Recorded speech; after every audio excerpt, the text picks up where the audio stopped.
함께 읽은 이 잠언서 19장에 있는 이 말씀을 통해서 하나님께서 주시는 은혜를 우리가 함께 나누기를 원합니다.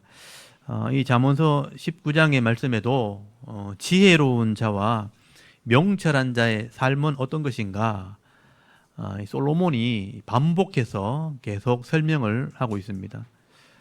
특별히 오늘 본문에 강조가 되고 있는 것은 여호와를 경외하는 자가 바로 지혜와 명철이 있는 자이기 때문에, 이런 여호와를 경외하는 자들은 세상 사람들과 이 불신자들과는 좀 다른 삶을 살아야 된다. 구별된 삶, 이 거룩한 삶에 대해서 강조를 하게 됩니다. 제가 이걸 좀 다른 말로 하면 심언행일치, 마음과 말과 행함이 같아야 된다. 이 하나님 말씀이 내 마음에서 깨달아지고 그것이 내 말로 나와지고 그것이 행동되어지게 될 때 하나님의 사람으로 복을 받게 되는 거예요. 결국 하나님을 알지 못하는 자들과는 다른 생각을 해야 되고 다른 말을 해야 되고 다른 행동을 해야 되는 것입니다. 그래서 솔로몬은 이 성도가 되었다면 이런 하나님을 경외하는 삶, 구별된 삶이 있어야 될 것을 말씀하게 되는 겁니다. 오늘 그런 부분들을 잘 보시면 좋겠어요. 여러분 1절 한번 보십시오. 1절에 보시면 가난하여도 성실하게 행하는 자가 핵심이죠. 성실하게 행하는 자는 입술이 패역하고 미련한 자보다 나으니라. 여기 성실히 행한다는 말이 보통 이제 에무나 믿음이란 단어를 쓰는데 여기는 그 뜻이 아니고 흠이 없다, 진실하다, 올바르다, 바른 삶, 정직한 삶을 얘기하는 거예요. 그리고 입술이 패역하다는 말은 이 패역이란 말이 삐뚤어졌단 말이거든요. 그러니까 거짓말, 거짓을 행하는 자를 얘기하는 거예요. 그래서 삶 속에서 우리가 거짓을 말하고 악을 행하는 자보다 뭐 그렇게 해서 넉넉하게 사는 것보다 비록 가난할지라도 하나님을 경외함으로 흠이 없이 정직하게 살아가는 사람이 사실은 더 지혜롭다. 원래 이 하나님의 말씀대로 이렇게 경외하는 삶, 정직한 삶을 살면 하나님이 도와주시는 거예요. 하나님이 도와주시기 때문에 더 은혜가 있는 겁니다. 그래서 이 재물의 많고 적음을 떠나가지고 하나님이 도와주시면 그게 지혜로운 삶이다라고 말씀하는 것입니다. 그래서 어떤 이해수든지 여러분 이 땅에서 거짓을 선택하는 것은 잘못된 겁니다. 거짓은 반드시 망합니다. 그래서 5절 한번 보십시오. 거짓 정의는 벌을 면하지 못할 것이요. 왕으로 있어서 솔로몬이 땅을 다스릴 때 반드시 이거는 심판을 받게 된다네. 거짓을 행하면 벌을 면하지 못하고 거짓말을 하는 자도 피하지 못한다고 말씀을 합니다. 9절도 한번 보십시오. 똑같은 말이 기록되어 있죠. 거짓 정의는 벌을 면하지 못할 것이요 거짓말을 뱉는 자는 망할 것이니라 라고 기록을 합니다.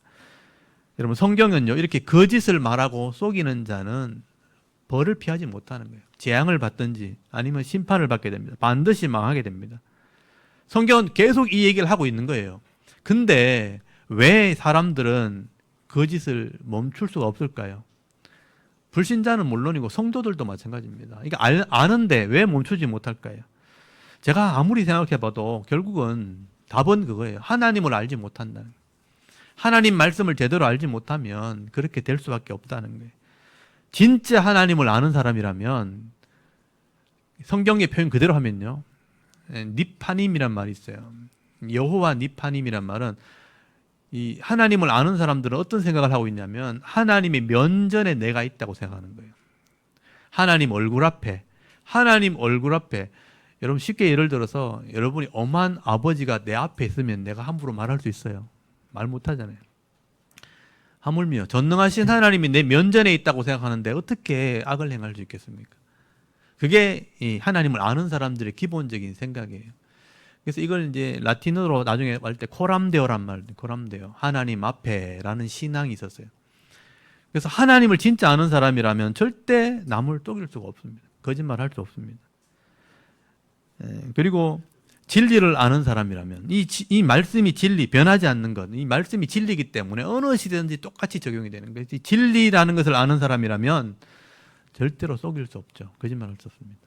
여러분 구구단이 옛날에는 맞았는데 지금 틀리고 그렇습니까? 그렇지 않죠. 항상 맞으니까 그걸 쓰잖아요. 진리라는 게 바로 그거예요. 항상 맞기 때문에 거짓말을 할 수 없는 거예요. 진리를 아는 사람은 절대로 거짓말을 할 수 없습니다. 그리고 또 하나 이유가 있다면 좀 조급한 마음. 너무 조급한 거예요. 특별히 한국 사람들 너무 조급하는 거예요. 외국 사람들이 한국 사람 부르면 제일 먼저 하는 말이 그거죠. 뭐라 그래요? 빨리 그러죠. 워낙 급하니까 뭔가 빨리 결론을 내기 원하고 빨리 이 결실을 맺기를 원하는 거예요. 뭔가 이 결론을 빨리 내려고 하는 거예요. 그게 너무 조급한 거예요. 그냥 순리대로 천천히 가도 되는데 뭔가 빨리 자꾸 하려고 하다 보니까 마음대로 안 되는 거예요. 조급해지니까 잘못된 길을 자꾸 선택을 한다는 거예요. 이 조급함이 굉장히 무서운 겁니다. 그래서 성경은 뭐라고 얘기하냐면 기다리는 것이 은혜다는 거예요. 기다리는 것이 그게 인내라는 인내. 인내가 믿음이에요. 믿음. 인내라는 단어가 믿음이라는 단어예요. 믿음이라는 단어는 인내가 포함되어 있는 거예요. 기다리는 거. 맞기 때문에 기다리는 거예요. 내가 이렇게 하면 분명히 이렇게 되는 걸 맞기 때문에 기다리는 거죠. 근데 못 기다리면 다른 길을 가는 거예요. 인내가 믿음이에요. 기다리는 것이 은혜고 기다리는 것이 복이다. 그게 우리 믿음이라는, 그게 지혜라는 거죠. 어떻게 보면. 그래서 성경은 인내가 없는 사람, 인내하지 못하는 사람을 미련하다라고 표현해요. 미련하다 또는 어리석다 이렇게 표현하는 것입니다. 그래서 여러분 2절 한번 보십시오. 2절을. 지식이 없는 소원, 말씀이 없는, 소원이란 말이 마음이란 뜻이에요. 지식이, 말씀이 없는 마음, 선하지 못하고 발이 급한 사람은요 잘못 가는 거예요.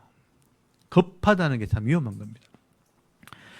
하나님의 지식이 없으면 이를 소원이라고 표현되어 있지만 이건 사람 마음이라는 뜻이거든요. 하나님의 지식이 없는 이런 마음은 선할 수가 없다.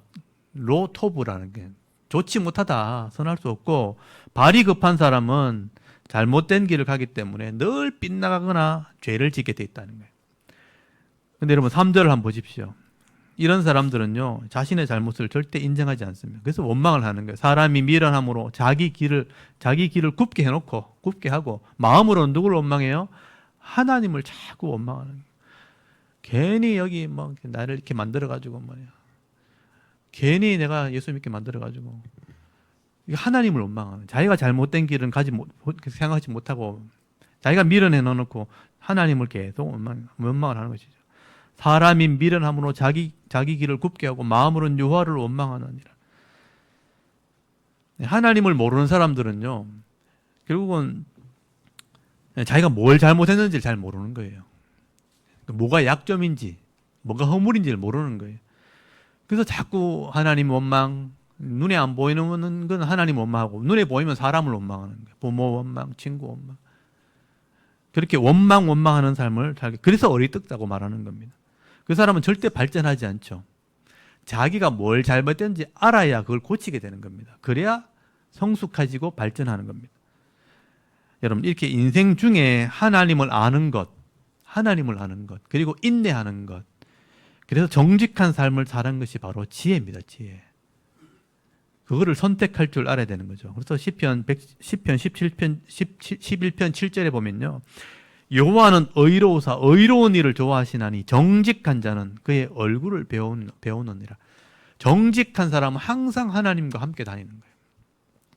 잠언서 2장 7절에 보면요, 하나님은 정직한 자를 위하여 완전한 지혜를 예비하시며 행실이 온전한 자에게 방패가 되어주신다. 그래서 방패가 되어주신다. 옳아야 하나님이 그걸 막아주는 거예요. 예, 제가 지금 필리핀 오늘 한 주간 사역하면서 이제 선교사님하고 통역도 하고 사역을 하면서 한 주간 동안 많은 만남을 통해서 이야기를 많이 하게 되는데, 박재영 선교사님이 연세가 벌써 은퇴의 나이가 된 거예요. 오랫동안 이제 선교사 하면서 선교 현장에서 많은 사람들을 만난 이야기를 하시더라고요. 많은 사역자를 만나보고 많은 사람을 만나봤는데 사람들께 잘 보이려고 거짓으로 보고서를 쓰고 이익을 남기려고 많은 사람들 봤다는 거예요. 근데 결국은 이렇게 다 망하는 거예요.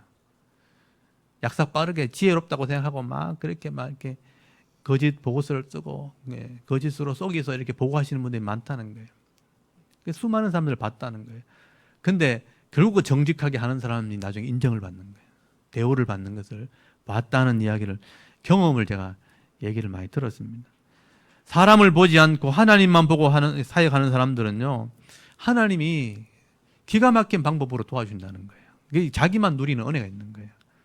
그러니까 사람 보고 이렇게 속여서 받는 거는 금방 날아가 버리는데 하나님만 바라보고 사역하면요, 하나님이 기가 막힌 방법으로 도와주기 때문에 나만 그렇게 은혜를 누리며 살아가는 그런 기쁨이 있다는 것이죠. 저는 이 얘기를 들으면서 저 똑같이 공감을 했거든요. 똑같은 생각을 했습니다.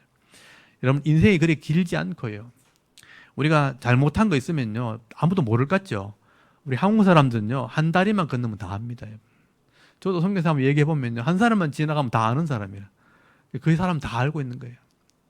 아무도 모를 것 같죠. 다 알고 있습니다. 다 알기 때문에 속이면요 반드시 망하게 되어 있습니다. 남을 속이는 자는 나도 속임을 당하게 되어 있고요, 남에게 악을 행하는 사람은요 또 악한 사람들에게 또 그걸 어려움 당하게 되어 있는 것입니다.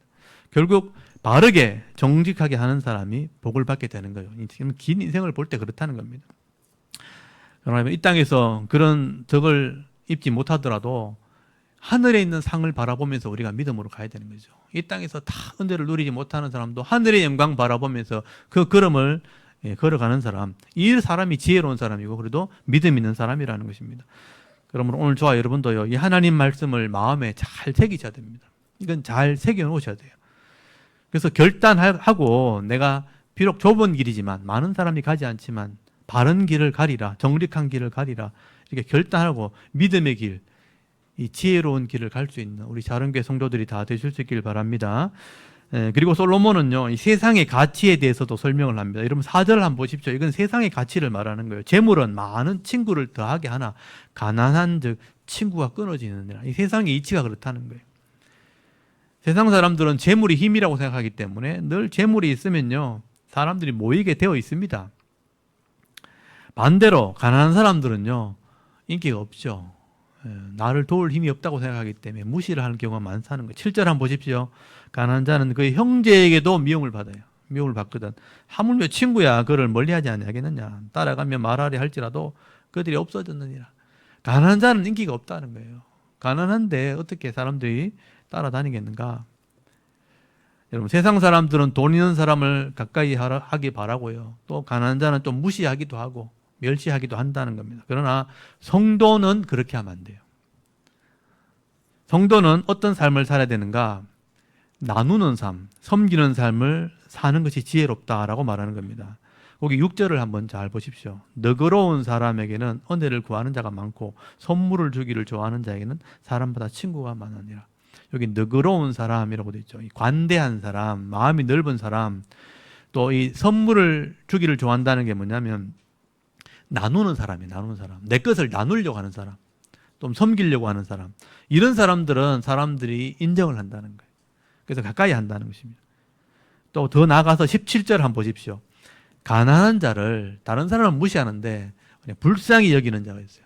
말씀대로 순종하는 사람이죠. 레위기 19장에 나오는 가난한 자를 도와주라, 손을 펴라, 이게 율법이거든요. 가난한 자를 불쌍히 여기는 자는 여호와께 구워 드리는 것이니 그의 선행을 그에게 갚아주시리라. 하나님이 반드시 갚아주신다. 이게 말씀이에요. 이게 말씀의 약속이라고 보시면 돼요. 우리가 아무도 도울 힘이 없는 그런 가난한 사람을 도와주게 되면 하나님께 그걸 빛을 주는 것과 똑같은 거예요. 하나님이 그걸 알고 계시기 때문에, 하나님이 구워드리기 때문에 하나님은 반드시 갚아주신다. 하늘나라의 복을 받게 하신다라고 말씀을 하는 것입니다. 여러분, 사람들에게 나눠주면 사람들이 좋아하고요, 또 가난한 자에게 나눠주면 하나님이 기뻐하시는 거예요. 하나님이 인정하시는 것입니다. 여러분, 그걸 기억하셔야 돼요. 그래서 우리 성도들은요, 가난한 사람, 힘없는 사람들에게 나누고 섬길 줄 아는 그런 삶이 있어야 되는 겁니다. 그래서 가난한 자에게 손을 펴라, 이게 율법이에요. 모른 채 하는 사람들은 하나님이 모른 채 한다는 거예요. 그래서 나누고 섬기는 자의 삶을 사는 것이 지혜다 하는 것을 여러분 꼭 기억하시길 바랍니다. 세상 사람들은 뺏으려고 하고 자기 것을 감추려고 하죠. 그렇지만 성도는 섬기는 사람, 나누는 사람들, 그게 지혜로운 것입니다. 그런 의미에서 여러분 8절 한번 보십시오. 지혜를 얻는 자는 자기 영혼을 사랑하고 명철을 지키는 자는 복을 얻느니라. 하나님의 지혜, 이 지혜가 하나님의 지혜입니다. 하나님의 지혜를 얻는 자는 영혼을 사랑하는 자다. 결국 영혼이 복을 받는다는 거예요.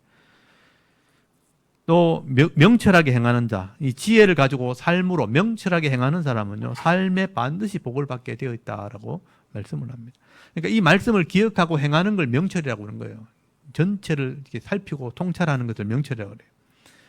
16절에도 똑같은 말씀이 나오죠. 여러분 16절 그걸 조금 더 해석을 해놨죠. 계명을 지키는 자는 자기의 영혼을 지키거니와 자기 행실을 삼가하는 자, 잘못된 것을 가지 않는 자는 삼가지 아니하는 자니까 잘못된 길을 가는 자는 죽으리라 이렇게 돼 있죠. 하나님 말씀을 깨닫고 그 지혜를 얻어서 이 계명을 믿음으로 순종할 때 지켜나가는 자는 결국 영혼의 복을 받게 되는 것입니다. 이것을 신약에 보면 네 영혼이 잘 되고 범사가 잘 되고 감격이 된다는 요한 1서 말씀이 나오죠. 이 복을 얘기하는 거죠. 결국 하늘의 지혜를 가지고 그 말씀을 따라 순종하는 자는 영혼이 잘 되고 범사가 잘 되고 감격이 되는 그런 복을 받게 되는 것입니다. 근데 말씀대로 살지 못하고 욕심과 조급함 때문에 어리석은 삶을 살게 되면 결국 10절처럼 되는 거예요. 여러분 10절 한번 보십시오. 미련한 자가 사치하는 것이 적당하지 못하거늘 하물며 종이 방법을 다스림이랴. 그러니까 준비되지 못한 사람, 마땅하지 않는 사람이 그 일을 하면 그게 고통이 된다 이런 뜻이에요. 결국 미련한 사람이 사치하는 것 어울리지 않죠. 돈도 없으면서 막 아무 때나 막 사고 하는 사람들. 그러니까 내 것이 아닌 걸 가지고 내 것인 건 막 하는 사람, 이게 다 미련한 사람들이거든요. 그게 어울리지 않는 것처럼 종이 방백을 한다, 자기 본분을 벗어난다 그런 뜻이에요. 자격이 안 되는 사람, 준비 안 된 사람이 뭘 하려고 하면요, 그게 더 고통이 되는 것입니다. 여러분 정치하시는 분도 한번 보십시오. 자격이 안 되는 사람이 중요한 공직을 맡는다든지 하면요, 밑에 부하들이 너무 힘들어요. 백성들이 다 힘들어지는 거예요. 지금 자격이 안 되는 사람, 준비되지 않은 사람이 지도자가 되려고 할 때 결국은 분노가 일어나게 되고 다 마음이 편하지 않는, 평안의 복을 다 잃어버리게 되는 것입니다.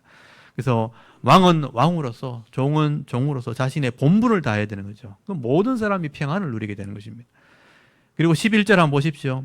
이 솔로몬이 삶의 지혜에 대해서 몇 가지를 얘기하는데, 분에 대해서 얘기하죠. 노하기를 더디하는 것, 사람의 슬기요 허물을 용서하는 것, 자기의 영광이니라. 12절에도 보면 왕의 노함은 사자의 부르짖음 같고 그의 언택은 풀 위의 인슬 같으니라. 왕은 노하는 것보다 은혜를 베푸는 게 훨씬 낫다 이런 의미입니다. 그래서 이게 분을 내는 것, 화를 참고 또 다른 사람의 마음을 용서해 주는 것, 넓은 마음, 참 쉽지 않는 일이죠. 근데 이거 믿음으로 감당하게 되어지면 하나님의 은혜가 임하는 거죠. 그래서 사실 이 문제가 가장 큰 어떻게 인생의 문제 중에 하나예요. 내 마음을 다스리지 못하는 것, 용서하지 못하는 것, 내가 그걸 참지 못하고 막 화를 내는 것. 이게 하나님의 마음이 내 속에 있어야 되는 거예요. 그러니까 이게 인간의 이성으로는 잘 안 돼요. 그러니까 내 속에는 항상 죄성이 있어요. 죄성, 죄의 성격이 있고요. 원래부터 가지고는 원죄로부터는 죄성이 있고, 그다음 이성이 있는데 이성이 그것을 잘 해결하지 못합니다. 이성, 내 이게 본성 잘 안 돼요. 그래서 다른 어떤 이성이 들어와야 되는 거예요. 다른 인격적인 성격이 들어와. 그게 하나님의 마음. 성경이 그렇게 얘기하는데 신약에서는 이걸 성령이라 그래요. 여러분 삼위일체론 들어보셨죠? 하나님과 예수와 성령 같다 이런 말 들어보셨죠? 성령은 결국 하나님의 마음이에요. 하나님의 인격. 그게 내 속에 들어오면 내 잘못된 부분을 하나하나 이렇게 가르쳐 주는 거예요. 그걸 이길 수 있는 힘을, 그 디나미스라 그래요. 능력. 디나미스가 파워거든요. 파워. 그게 힘이란 말이에요. 힘. 내가 혼자는 안 되는데 성령의 능력, 오직 성령이 너에게 임하시면 내가 권능을 받고라고 돼 있죠. 이 권능이란 말이 디나미스란 말이에요. 이 디나미스가 나중에 발전이 돼가 다이나마이트가 돼요. 여러분 다이나마이트 아시죠? 바위 같은 데 구멍 뚫어가 집어넣었다 터뜨리면 박살나는 거 있죠. 그게 다이나마이트인데 그게 능력이란 단어예요. 파워란 단어예요. 성령이 내 속에 들어오면 다이나마이트처럼 된다 이런 뜻이에요. 내 약한 부분을 깨뜨려버리고 없애버린다. 이게 하나님의 마음인 거예요. 구약에서는 하나님 마음, 신약에서는 성령이라고 표현된 거죠. 그래서 이런 분을 내가 낸다든지 용서한다든지 이런 것은 내 힘으로 이성으로 안 되니까 하나님의 인격이 들어오셔야 되는 거예요. 그게 말씀으로 들어와요. 하나님은 보이지 않고 전능하신데 하나님은 어떻게 표현해놨냐? 계시, 열어서 보여주는 말씀, 그게 이 하나님의 말씀이에요. 하나님이 말씀으로 자신을 나타냈기 때문에 그 말씀을 잘 알아들으면 하나님의 마음이 내 속에 들어오는 거예요. 성경은 그렇게 설명하는 거죠. 그래서 너희들이 내 안에, 내가 너희 안에, 내 말이 너희 안에, 너희가 내 안에, 내 안에 거하래, 말씀 안에 거하라, 사랑 안에 거하라 할 때 말씀에 있는 사랑 안에 거하라 이렇게 되는 거죠. 그래서 하나님의 마음이 내 속에 들어오고 성령이 내 속에 들어올 때 내가 이런 것들을 해낼 수 있는 거죠. 내 부족함, 연약함, 또 다른 사람이 하지 못하는 그런 마음들을 할 수 있도록 나를 이끌어 가시는 것이죠. 그래서 이걸 여러분이 깨닫는 게 참 중요한 겁니다. 하나님의 마음, 말씀을 통해서 말씀을 깨닫는 거, 이성적인 깨달음이거든요. 그것이 딱 되어지면 그게 되는 거예요. 그래서 이게 한목에 딱 변하는 거예요. 인생은 한 번에 딱 변하는 거 아무것도 없습니다. 이거 쏘면 안 돼요. 성령이 들어오면 하루아침에 다 변할 것처럼 이렇게 쏘기는데 절대 그렇지 않습니다. 사람이 한 번에 변하는 사람 봤습니까? 절대 그렇게 안 됩니다. 조금씩 변합니다. 조금씩. 하늘에서 내리는 이슬처럼, 가는 빛처럼 변하는 거예요. 가는 빛처럼. 여러분 그런 말 있죠. 이슬비에 옷 젖는다 이런 말 있잖아요. 조금씩 오는데 뭐 이게 영향력을 있겠나. 비가 막 이렇게 이슬비처럼 내리는데 이게 뭐 내한테 큰 영향이 있겠나. 근데 계속 가다 보면 그게 막 푹 젖어가지고 막 머리고 뭐고 옷이고 막 다 막 지배를 받게 되는 것처럼 똑같은 거예요. 이 하나님의 은혜는요 절대로 한 번만에 변하지 않습니다. 조금씩 변하네요. 조금씩 여러분 얼굴 변할 때 여러분 자랄 때 조금씩 자라거든요. 우리 매일 보면요 이 사람이 어른이 됐는지 큰지 몰라요. 그냥 원래 저렇구나. 근데 몇 달 만에 본 사람들은 많이 컸네 이런 말 하죠. 조금씩 변하니까 내가 큰지도 모르고 변한지도 몰라요. 제 얼굴 많이 변했죠. 좀 얼굴이 까매지지 않았나요? 예, 조금씩 변하니까 잘 모르시죠. 예, 제가 살을 보면요, 이게 살 차이 나는 거 보여요, 이게? 차이 나는 거 보입니까? 멀어서 안 보이죠? 제가 옷을 이렇게 걷어가지고 있었더니만 이쪽은 까매졌고 이쪽은 하얘졌어요. 조금씩 영향을 받았는데 이게 변했더라고요. 그래서 이게 변했으면 얼굴도 변했겠죠. 그래서 성령은 한 번에 변하지 않습니다. 조금씩 변해요. 하나님의 사랑, 하나님 마음이 내 속에 들어오면요, 내 약한 부분을 조금씩 변화시키는 거예요. 근데 어느덧 나중에 보면 다른 사람이 되어 있는 거예요. 이게 하나님의 은혜입니다. 이걸 한목에 하려고 그러고 바로 하려고 그러니까 안 되는 거예요. 그러니까 예수 믿어도 뭐 변한 것도 없네 이런 말 하는 거예요. 변하는 게 없는 게 아니고요. 방향이 맞으면 돼요. 하나님이 원하는 쪽으로 방향을 맞추고 있으면 조금씩 변하는 거예요. 그래서 하나님의 마음이 들어오고 하나님의 사랑이 들어오면 다른 사람을 사랑할 수 있게 되는 거예요. 조금씩 변하는 거예요. 이게 기독교의 사랑이라는 거예요. 그래서 요한 1서에 보면요, 이게 기록이 되어 있어요. 사랑하는 자들아, 하나님이 우리를 이같이 사랑하셨은즉 우리도 서로 사랑하는 것이 뭐라 그래요? 마땅하도다 이렇게 얘기하죠. 처음에는 잘 안 돼요, 이게. 근데 깨달아지면 돼요. 조금씩 변화돼서 결국은 사랑하는 사람이 되고 나중에 나를 다 내어놓는 사람이 되는 거예요. 그때 되면 이제 와, 예수 믿는 사람이 다르구나 이런 말이 나오는 거예요. 처음부터 그런 말이 나오는 게 아니에요. 그렇게까지 끝까지 가는 게 믿음인 거예요. 그게 맞으니까. 여러분 우리가 하나님의 사랑을 알고 하나님 마음을 알게 되면 서로 사랑하게 되어지는 것입니다.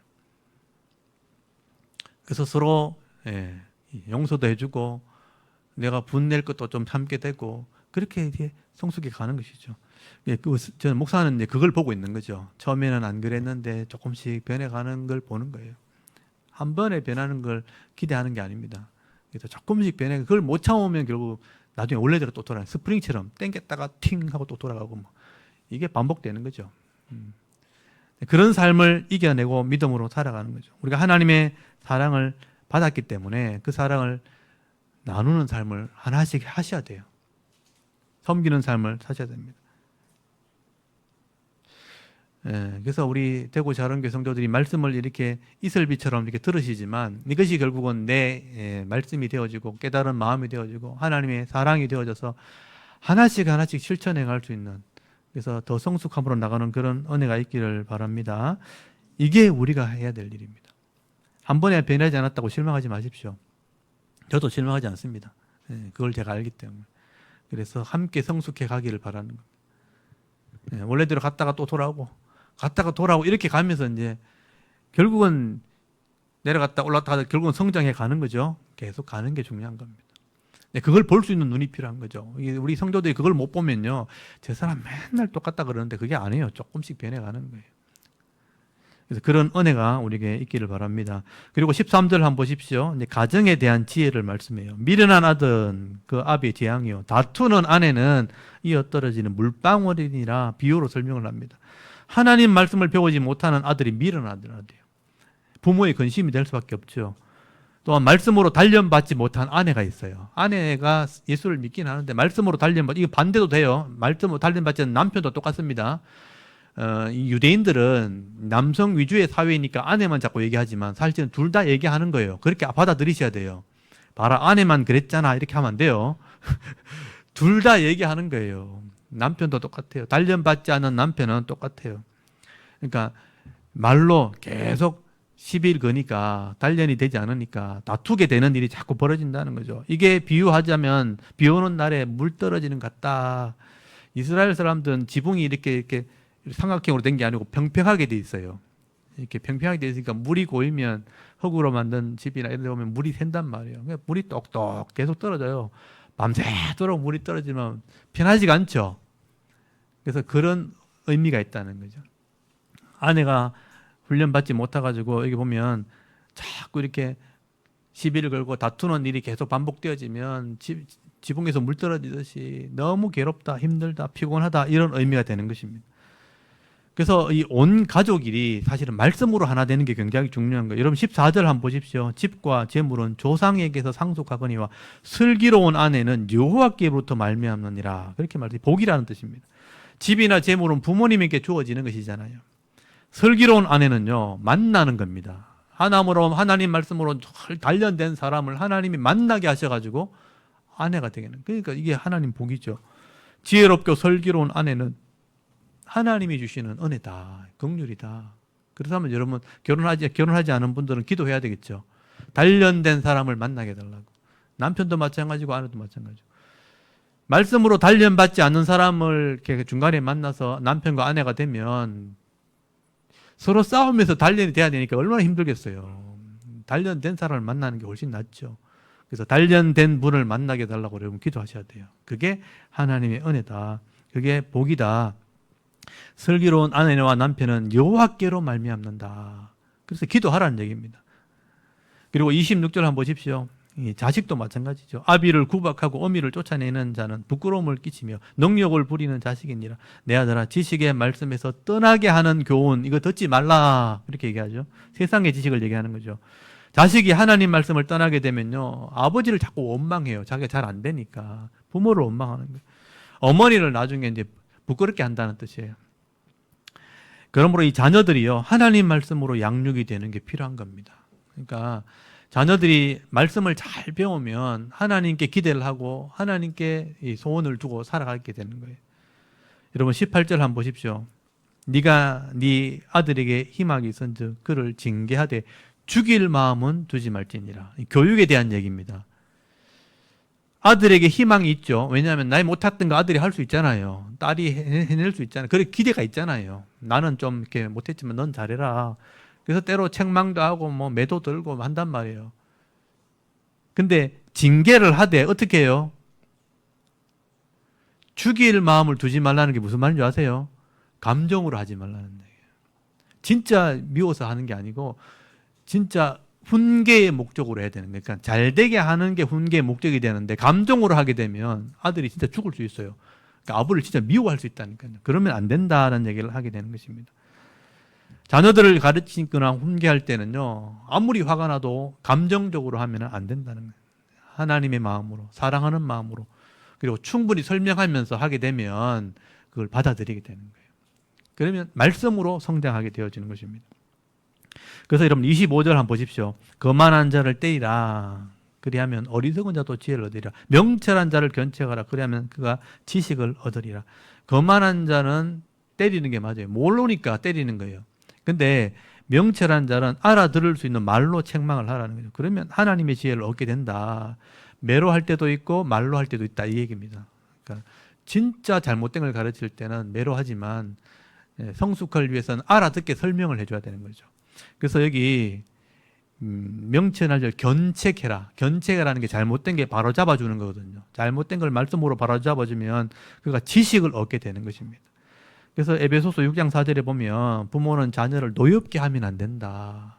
주의 교훈과 훈계로 양육하라. 이게 중요한 거예요. 주의 교훈과 훈계로 양육을 해야 되는 거예요. 하나님 말씀으로 이렇게 교훈을 하고 하나님 말씀으로 바로 잡아주면 결국 그 말씀이 이 자녀들을 바르게 인도해 가는 것입니다.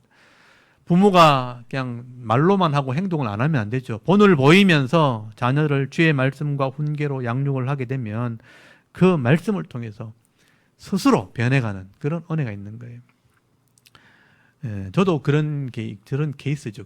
우리 아버님이나 우리 어머님은 막 이렇게 여유가 있는 분이 아니었기 때문에 열심히 인생을 살기 바빴단 말이에요. 자녀 교육을 그렇게 막 신경 쓸 마음이 없었어요. 그 상황이 안 됐다는 거예요. 근데 저는 교회를 다녔기 때문에 말씀으로 양육을 받은 거예요. 그러니까 말씀을 배우니까 잘못되게 할 수 없는 그런 지식을 얻게 된 거예요. 그래서 제가 사는 동네가 굉장히 이렇게 열악한 동네고 험악한 동네였어요. 그래서 제가 옆에 있는 형들이나 보면 전부 다 조직에 있는 사람들이었어요. 막 문신회가 막 이렇게 옛날에도 그렇게. 그래서 밤에 되면 경찰이 막 찾아와가지고 이 사람 어디 있냐고 막 찾으러 오고 막 그런 동네였어요.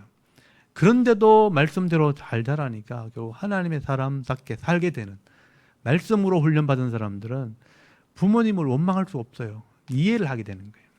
그래서 말씀으로 양육받은 사람들은 하나님 말씀대로 지식을 가지게 되어진다는 말이 맞는 거예요. 그래서 우리가 믿음으로 그냥 하나님께 맡길 수도 있지만 부모의 입장에서 말씀으로 양육을 한다면 그건 더 큰 은혜가 있는 거죠. 그래서 말씀으로 본을 보이고 자녀를 잘 양육하게 되면요, 말씀으로 자라게 되고 스스로 변화되는 그런 은혜가 있게 되어지는 것입니다. 그리고 20절 한번 보십시오. 자녀의 입장에서도 마찬가지죠. 너는 권고를 들으며 그랬죠. 훈계를 받으라가 중요한 거예요. 그리하면 네가 필경은 지혜롭게 되리라.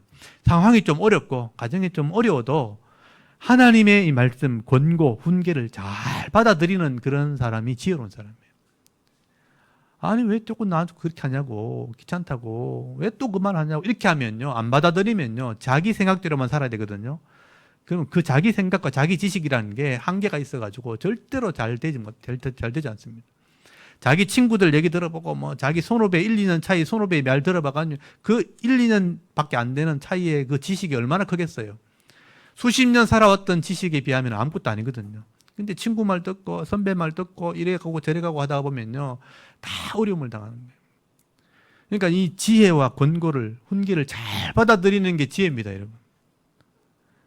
그럼 필경은 지혜롭게 된다. 반드시 지혜로운 사람이 된다. 그래서 부모는 부모대로, 부부는 또 부부대로, 자녀는 자녀대로 하나님 말씀에 귀를 줄 알아야 되는 거예요. 그러면 자기 본분을 다하게 되는 거죠. 그래서 아름다운 가정이 되는 겁니다. 그렇게 아름다운 가정이 되면 결국 하나님이 그들을 위해 준비해 놓은 그 은혜를 누리게 되는 것입니다. 그리고 15절 한번 보십시오. 게으른 사람, 이건 다 싫은 사람이죠. 게으름이 사람으로 깊이 잠들게 하나. 잠들게 한다는 건 잠에 떨어지게 만든다는 거예요. 태만한 사람은 줄일 것이나 가난하게 된다. 24절도 보십시오. 게으른 자는 자기 손을 그릇에 넣고도 입으로 올리기를 괴로워한다. 손을 집어넣어도 올리 입까지 오는 게 싫은 거죠. 이 가난한 거죠. 게으름. 게으름이죠. 게으름. 태만, 나태. 결국은 가난하게 될 수밖에 없다. 이런 사람들은 결국 자기의 소명, 그러니까 하나님이 나의 부르심을 모르는 것. 소명이 뭐냐? 부를 소자의 명령명자. 하나님이 나를 불렀다는 거예요. 내게 사명이 다 있다는 뜻입니다. 그걸 깨닫지 못하면요, 게으르게 되고 나타하게 되는 거예요. 이 땅에서 뭘 할지 모르는 거예요.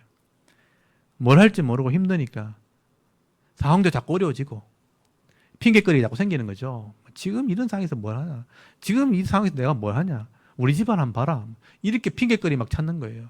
그러니까 하기 싫으니까 핑계거리 찾는 거예요. 제가 이제 필리핀 가보니까 날씨가 덥잖아요. 자꾸 나른해져요, 진짜. 가기 싫어. 땡볕에 나가면 힘들고 막. 핑계거리죠. 근데 여러분, 뛰다니는 사람 열심히 뛰다녀요. 할 일 있는 사람은 뛰다녀요. 필리핀에 얼마나 사람이 많은지 저는 그거 보고 진짜 갈 때마다 느끼는 게 사람이 바글바글바글해요. 애를 얼마나 많이 낳는지요. 길마다 막 하루 종일 차가 막혀요. 다 바쁘게 다니는 사람. 근데 그 조금만 골목만 내려가잖아요. 그 널브러져 앉아 있어 그냥. 옷 벗고 누워 있어 그냥. 그늘에 다 누워서 자요. 열심히 뛰다니는 사람도 있고 할 일 없는 사람도 누워 있는 거예요. 핑계거리가 있는 거죠. 날씨가 더운데 뭐 상황이 지금 이런데 뭐 지금 내가 뭘 하냐. 우리 집안이 이래 가난한데. 그러니까 이 원래 이제 남아공이나 이런 데 가면요. 유럽이 지배를 했기 때문에 잘 사는 동네가 따로 있어요. 바리케이트를 딱 쳐놔놓고 따로 살아요. 근데 요거 딱 넘어가면 가난한 동네가 있거든요. 근데 필리핀은 신기한 게 부자도 가난 같이 막 살아요. 바로 옆집에 부자인데 여기는 또 가난해. 같이 막 있는 거예요. 제가 그게 보이더라고요. 저는 그게 보이더라고요. 그러니까 핑계거리 너무 많은 거죠. 이 동네가 가난하고 우리 집이 가난하고 아무것도 할 게 없고 그냥 누워 있는 거예요. 근데 이쪽에는 열심히 뛰다니는 거예요. 할 일이 있고 내가 뭘 할지 아는 사람이에요. 소명이 있는 사람이에요. 사명. 그러니까 소명은 하나님 부르시는 거고 사명은 내가 깨닫는 거예요. 아, 내 할 일 이거다. 그럼 그거 위해서 막 준비를 하고 뛰다니는 거죠. 이 사명 있는 사람이 결국은 열심히 살게 되는 것이죠. 준비를 하게 되는 것입니다. 시간을 아끼는 것이고 그것을 위해서 투자도 하고 열심히 뛰어다니 결국은 성실한 삶을 살게 되는 것입니다. 여러분 내게 주신 이 사명 감당하려고 믿음으로 살아가는 사람이 결국은 지혜로운 사람입니다. 저는 대구 샤론교회 성도들 우리 아이들도 내가 뭘 해야 될지를 우리가 가르쳐 줘야 돼요. 보여줘야 돼요. 그래서 많은 세계를 보여주고 이게 네 할 일이다 하는 깨달았다면 그것을 위해서 인생을 살아갈 수 있도록 만들어주는 것. 그게 지혜로운 사람이라는 것이죠. 그래서 이 사명 감당하는 사람이 하나님의 뜻을 이루는 사람들이기 때문에 성경은 그것을 하나님을 경외하는 사람이라고 얘기하는 것입니다. 그래서 오늘 제가 설교 제목이 하나님을 경외하는 자예요. 경외하는 자가 결국 이 땅에서 가치 있는 삶을 살게 되는 것입니다. 여러분 21절을 한번 보십시오. 사람의 마음에는 많은 계획이 있어도 오직 하나님의 뜻만이 완전히 서리라고 돼 있죠.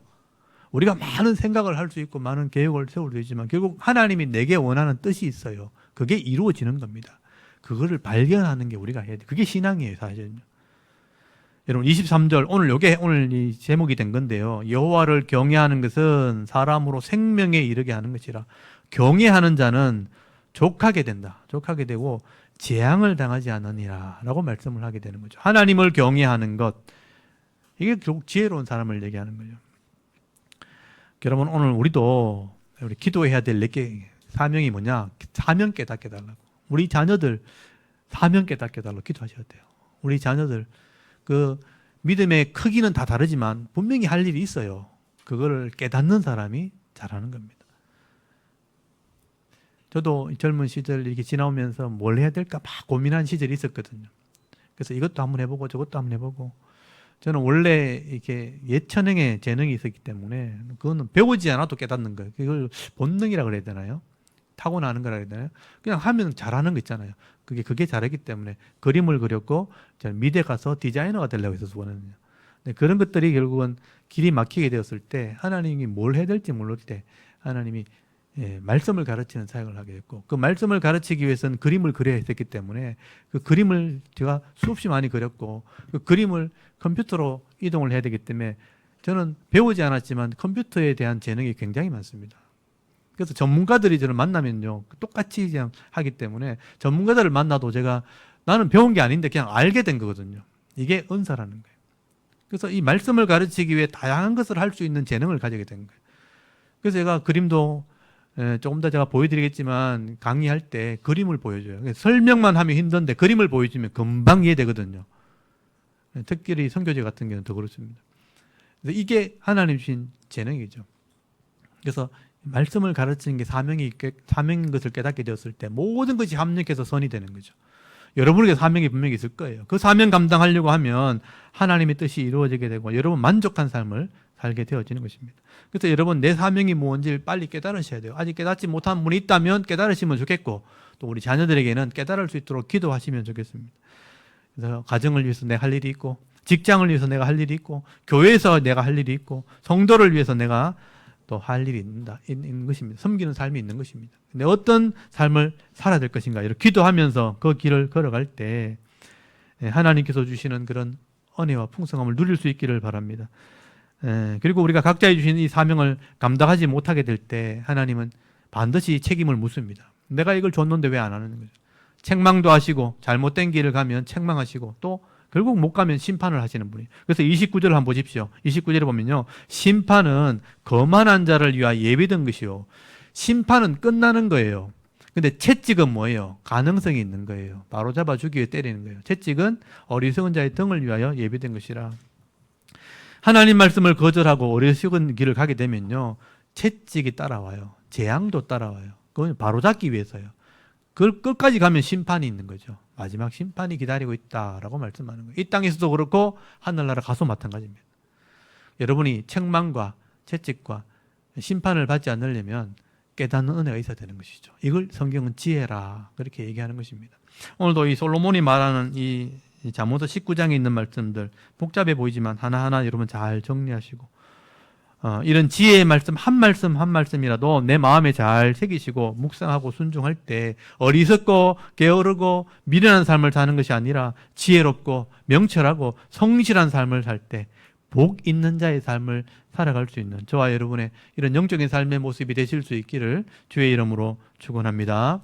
아멘. 우리 잠깐 기도드리겠습니다. 하나님 오늘도 하나님 앞에 예배하게 하시고 이 잠언의 말씀을 통해서 내 이 심령을 한번 돌아보게 하시니 감사를 드립니다.